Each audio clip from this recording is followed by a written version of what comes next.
Yamang pisikal ng isang bansa ang mga bagay na nilikha o gawa ng tao.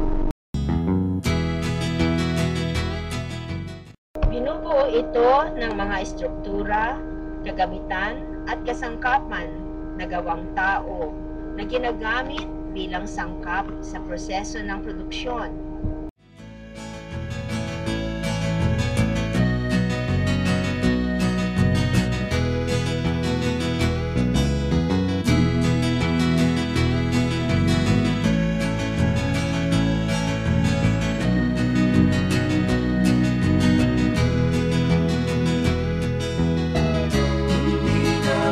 Masamang pagkulat at malayo-layo na rin ang ating narating.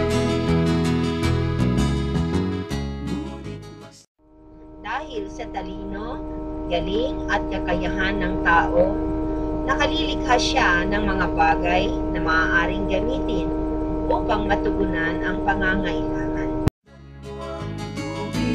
Sa dagat dati kulay asul, ngayon naging